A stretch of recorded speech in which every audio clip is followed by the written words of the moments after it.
India में लगभग 2.5 करोड़ हाजमोला की गोलियां खाई जाती हैं। लेकिन क्या आपने कभी ये बात सोची है कि जिस तरह हर सक्सेसफुल होते ब्रांड का कोई ना कोई कंपटीशन आ जाता है, वैसे हाजमोला का क्यों कोई नहीं है?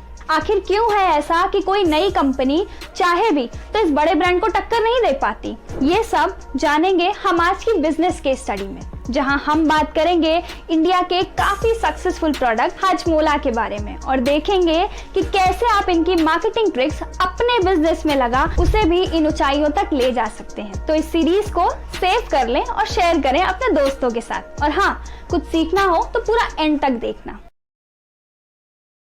हाजमोला एक ऐसा प्रोडक्ट जिसे आपने कई बार मजे लेते हुए जरूर खाया होगा। बेसिकली ये एक आयुर्वेदिक टैबलेट है जो कि पाचन क्रिया बढ़ाने में मदद करती है। इस प्रोडक्ट को इंडिया, पाकिस्तान, बांग्लादेश, अमेरिका जैसे कई और देशों में ग्लोबली बेचा जाता है। अगर एक बार के लिए हम पूरी दुनिया में होने वाले हाजमोला की कंजप्शन को छोड़ भी दें तो सिर्फ इंडिया में ही हर दिन इसकी 2.5 करोड़ से भी ज्यादा गोलियां खाई जाती हैं। और इसलिए तो आज इंडिया के डाइजेस्टिव मार्केट का 50% से भी ज्यादा शेयर हाजमोला के पास है। ये आज अपने यूनिक टेस्ट और अलग टैगलाइन के लिए पूरी दुनिया में फेमस हो चुका है। अब शुरुआत में तो बहुत सारी कंपनीज ने इसको कॉपी करके बेचने की कोशिश की, पर कोई भी इतना सक्सेसफुल नहीं हो पाया। वजह, जब भी कोई नई कंपनी मार्केट में आती तो लोग उस पर इतना भरोसा नहीं कर पाते थे, जिसके चलते काफी सारी कंट्रोवर्सीज भी हो जाती थी। अब क्योंकि लोगों का भरोसा जीतना एक बहुत ही इम्पोर्टेंट फैक्टर है किसी भी प्रोडक्ट की सेलिंग के लिए, इसके लिए कोई भी कंपनी सक्सेसफुल नहीं हो पाई आज तक। एक बार तो एक पाकिस्तान की कंपनी ने हाजमोला का नाम तक कॉपी कर लिया, लेकिन फिर भी वो इतनी सक्सेसफुल नहीं हो पाई। लेकिन आखिर ये नाम इतना बड़ा कैसे बना कि हर कोई इसे चुराना चाहता है? आखिर क्या है हाजमोला की कहानी? तो बेसिकली हम आज हाजमोला के सारी बिजनेस स्ट्रैटेजीज को 5 मेजर स्ट्रैटेजीज में बांटेंगे और उसके बाद एक एक करके सबको आराम से डिस्कस करेंगे। लेकिन इससे पहले कि हम हाजमोला की सारी स्ट्रैटेजीज के बारे में बात करें, हमें हाजमोला की पेरेंट कंपनी यानी डाबर के बारे में जानना बहुत जरूरी है। हाजमोला की शुरुआत साइकिल पर जाकर आयुर्वेदिक दवाई बेचने वाले कोलकाता की डॉक्टर की कंपनी ने की थी, जिसका नाम था डाबर। ये एक इंडियन कंपनी है जिसका टोटल रेवेन्यू का 35% इनकम सिर्फ हाजमोला से आता है, जो इस कंपनी का सबसे पहला प्रोडक्ट भी नहीं था। लेकिन फिर भी आज ये इतना फेमस हो गया है कि बच्चों से लेकर बूढ़े तक हर शख्स को आज हाजमोला के बारे में ना सिर्फ पता है बल्कि वो उसे स्वाद लेकर खाते भी हैं। तो आपको बता दूं कि डाबर एक मल्टीनेशनल कंपनी है जिसके पास आज कई सारे ब्रांड्स हैं, जिसमें से एक ब्रांड का नाम है हाजमोला। डाबर की शुरुआत बर्मन फैमिली ने की थी, जिनकी 5th जनरेशन आज इस बिजनेस को चला रही है। फिलहाल इस कंपनी के करंट चेयरमैन की बात करें तो वो हैं अमित बर्मन।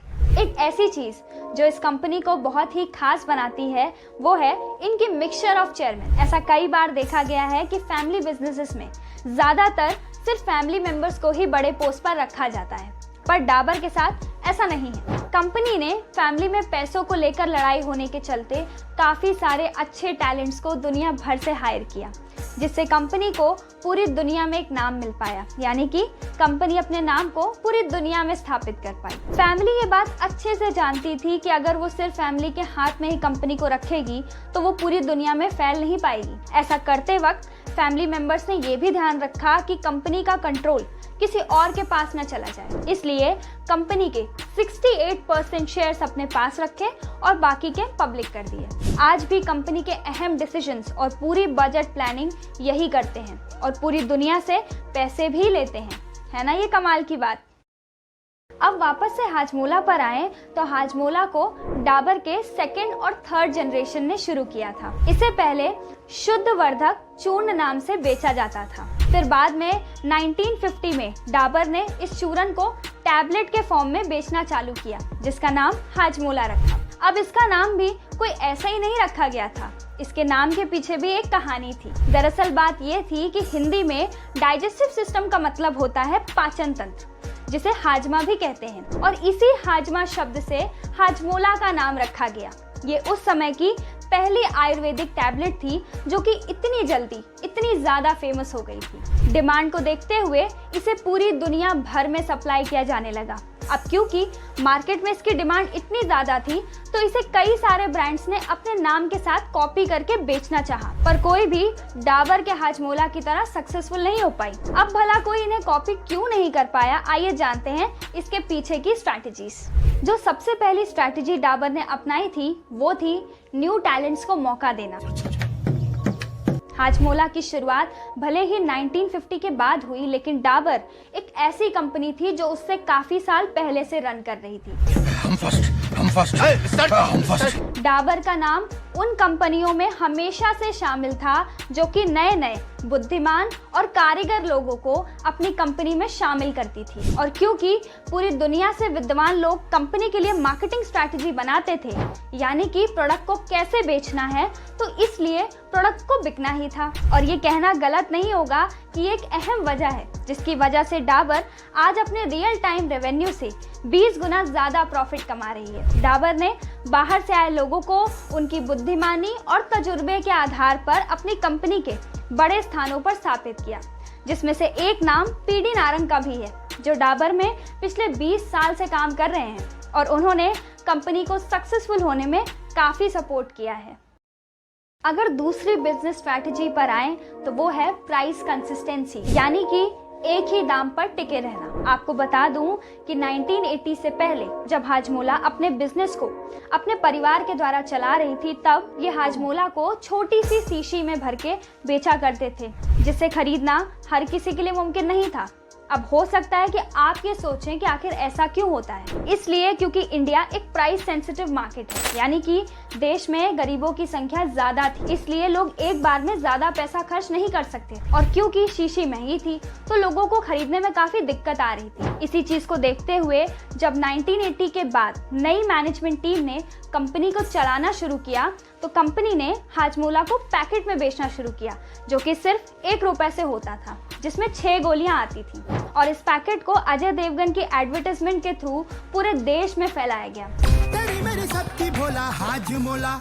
आपने ध्यान दिया होगा कि आज के दिन भी ये पैकेट सिर्फ 1 रुपए में ही मिलता है, पर इसमें 6 गोलियों की जगह अब सिर्फ 4 गोलियां आती हैं। लेकिन आखिर दाम तो वही है ना।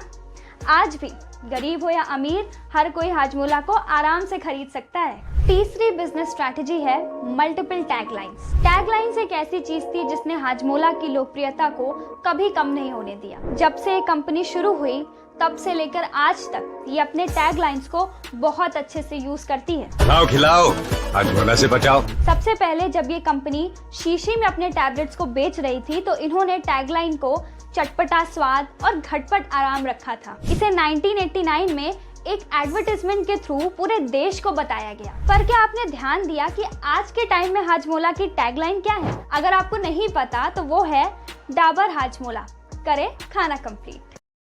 चौथी स्ट्रैटेजी है सीक्रेट फॉर्मूला।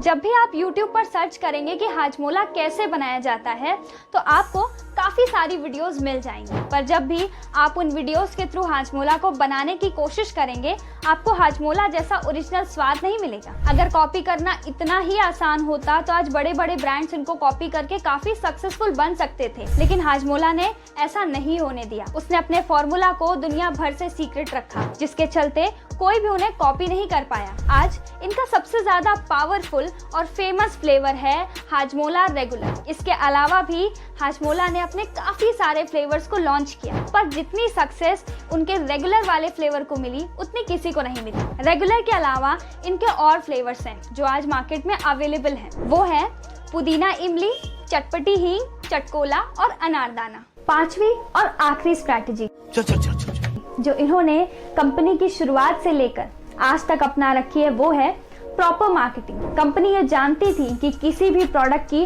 सिर्फ क्वालिटी बेस्ट रखने से सब कुछ नहीं होता। कंपनी की मार्केटिंग और एडवर्टाइजिंग भी बहुत ज्यादा जरूरी होती है। सरदार खान नाम है हमारा, बता दीजिएगा सबको।